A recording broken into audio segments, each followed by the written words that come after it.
Hey guys, welcome back to my channel. It's been a crazy week. As I showed you guys last week, we had over 5 feet of snow. We've received actually in the last week over 170 centimeters. It's been snowblower mayhem. I am slammed with snowblowers. What I want to talk about today is why so many people broke shear pins in the last few snowstorms that we got here in my area.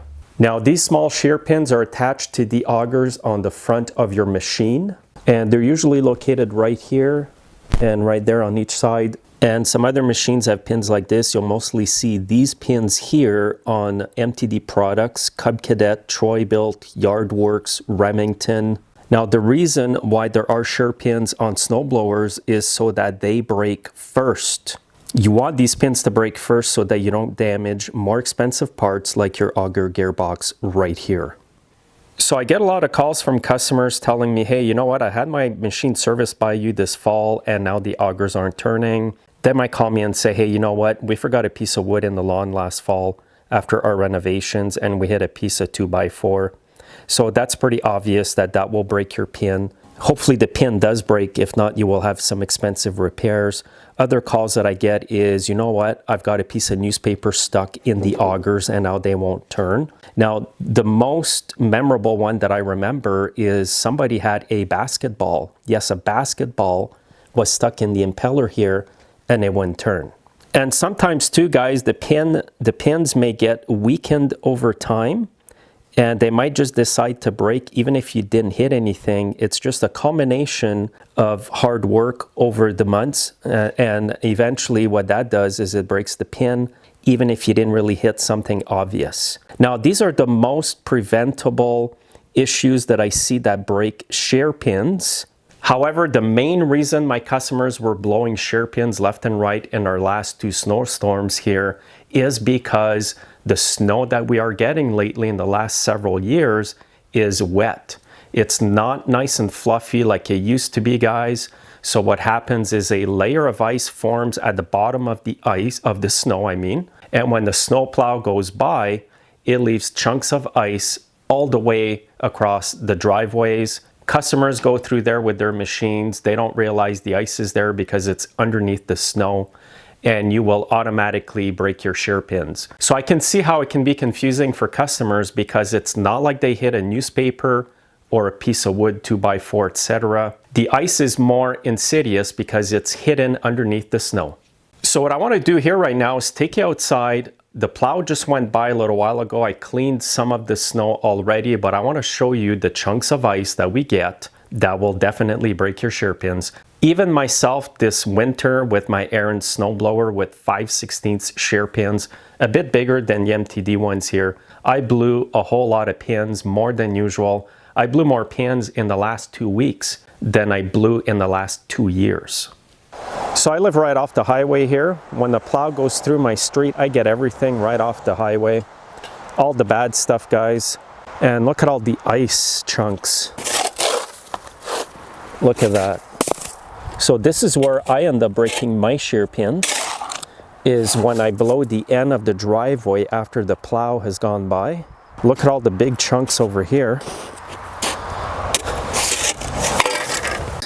Now, if you hit this with your blower, it's almost like hitting a chunk of wood, guys. You're pretty well guaranteed to break the shear pin. And in reality, that's what you want to happen. You don't want to blow your auger gearbox. Now, when you hit something, it's not always a guarantee that the shear pin will break. Sometimes the gearbox lets go. So you want to make sure you avoid ice at all costs, guys. I know it's hard to do, but try to minimize the impact if you can. So that's what shear pins are for, to save you some bigger repairs. Also, it's very important on how you install your shear pins, especially the ones with a nut at the end. The ones that go on the MTD products like this with the clip, you don't have to worry about these because you don't tighten them up with a nut. But the other ones, I'm going to show you some major issues if you over tighten these pins. So on this machine here, the pins have a nut. They're tight. They should not be tight, guys. There should be 1/8 play in those pins. I'll adjust them right away and show you how to do that. So what you want to do when this happens, or if you've over tightened your shear pins, guys, go back to your machine right now and loosen the nuts a bit like this. So what you want is about a 1/8 play in the pin. Never tighten it up real tight. I'm putting some lube there because the pin is a bit stiff in there. So you want the pin to be loose like this, because if it's really tight, it may not break, and then you're going to damage your gearbox. So always leave a bit of play like that. And a good idea is when you put in your bolts, put a bit of anti-seize or grease on them so that if they do break, they will not be seized inside the auger shaft. And one major thing you want to avoid, guys, is do not use grade 5 and grade 8 bolts. The bolt on the right here is a grade 5. It's got 3 notches. The one on the left is a grade 8. It's got 6 notches on it. You never want to use that unless you are desperate. You can use these if you're stuck and you know you will not hit anything, then you won't cause any damage, but do not leave them on. Make sure to get a shear pin when you can. These are softer metal. They're about grade 2, so they break a lot easier. Now, there's one last reason why people break shear pins, and it has nothing to do with the weather, ice, etc. One major reason is the hole here where the pin goes in can be elongated, so it might be egg-shaped. This one's good. It's still nice and round. But when it's egg-shaped like this, what happens is the augers continually whack the shear pin, so they go like this and they hit it hard every time, and that'll break your pin almost immediately. If that's the case, replace the augers or weld a metal cover with a drilled hole the same size as the pin. If your hole is the exact same size as the pin, guys, you will not break pins unnecessarily. Also, if the hole for your shear pin is 5/16 like this pin over here, do not put a 1/4 inch in there because you will cause damage to the auger. The hole will become elongated and the pins will break a lot easier because it's all loose in there.